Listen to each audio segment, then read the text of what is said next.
اللہ تعالیٰ بندوں کو آزماتا ہے، پرکھ کرتا ہے، امتحان لیتا ہے، طرح طرح کی نعمتوں سے اسے مالا مال کرتا ہے، کاروبار وسیع ہو جاتا ہے، اس کے لیے دولت کے انبار لگ جاتے ہیں، دنیاوی مال و اسباب اس کے لیے جمع ہو جاتا ہے، منصب ملتا ہے، عہدہ ملتا ہے، اقتدار ملتا ہے، شان و شوکت ملتی ہے، لوگوں کے دلوں میں اس کا گھر بنتا ہے، تو اس کے ذہن میں یہ بات آتی ہے کہ میرے رب نے مجھے جو عزت دی ہے میں اس کا استحقاق رکھتا تھا، اور میں اگر اس لائق نہ ہوتا تو مجھے کیوں نوازا جاتا، تو گویا میرا رب میرے اوپر راضی ہے۔ اور پھر جب محفل نعت میں مہمان خصوصی بھی بن گئے تو پھر تو ان کے نفس کو اور تسکین مل گئی۔ جب پیر صاحب نے بھی ان کو ہی اہمیت دی تو پھر انہیں لگا کہ واقعہ ہی ہمارا رب ہم پہ راضی ہی ہے، تبھی تو ہمیں مذہبی طبقوں کے اندر بھی اہمیت مل رہی ہے، حالانکہ وہ جانتے ہیں کہ ہم نے یہ دولت کیسے حاصل کی ہے، وہ جانتے ہیں کہ ہمیں سجدے کی توفیق نصیب نہیں ہے، وہ جانتے ہیں کہ آج اس محفل میں مہمان خصوصی سے تو کل ہم شراب خانے میں تھے، انہیں پتہ ہے،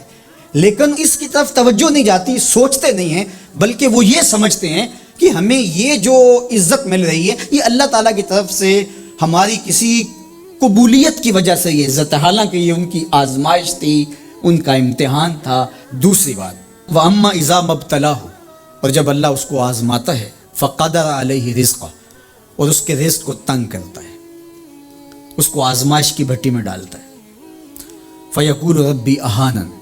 تو پھر وہ چیخ اٹھتا ہے میرے رب نے تو مجھے ذلیل کر کے رکھ دیا۔ بیماری آ جائے، ابتلا میں مبتلا ہو تو وہ کہتا ہے کہ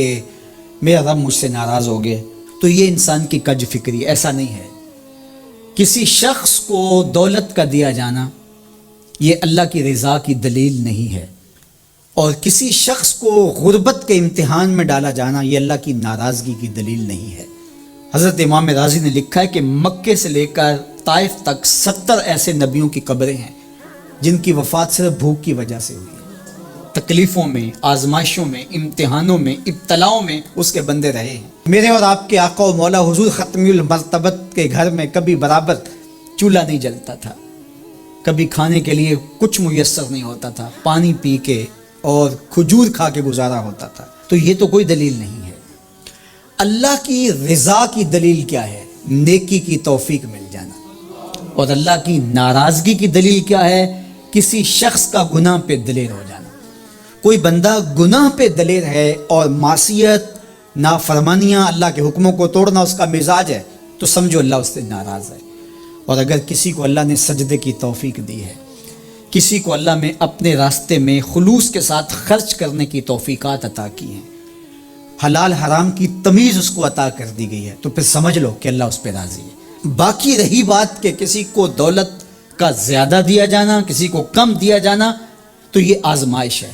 اب جو اہل ایمان ہیں، اللہ کے بندے ہیں، وہ کیا کرتے ہیں؟ جب دولت زیادہ ملتی ہے، اقتدار ملتا ہے، منصب ملتا ہے، تو بس اللہ کے شکر کے دائرے میں آ جاتے ہیں، اور جب مصیبت آتی ہے، تکلیف آتی ہے، اذیتوں میں مبتلا ہوتے ہیں، تو پھر وہ یہ نہیں کہتے کہ ہمارے رب نے ہمیں ذلیل کر دیا، بلکہ وہ اس پہ صبر کرتے ہیں اور اللہ کے حضور دعائیں کرتے ہیں، التجائیں کرتے ہیں کہ مالک تو نے جو جس آزمائش میں ڈالا ہمیں پورا اترنے کی توفیق نصیب فرما، ہماری سفید پوشی کا بھرم نہ ٹوٹے، اور ہمیں اس مشکل وقت سے بچانا کہ جب ہماری یہ غربت ہمیں کفر تک لے جائے۔ اور جب ان کو دولت مندی دی جاتی ہے تو وہ ڈرتے ہیں کہ اللہ ایسا نہ ہو کہ یہ دولت ہمیں فرعون بنا دے، یہ دولت ہمیں نمرود بنا دے، ہمارے اندر بخل پیدا ہو، تکبر پیدا ہو، ہمارے اندر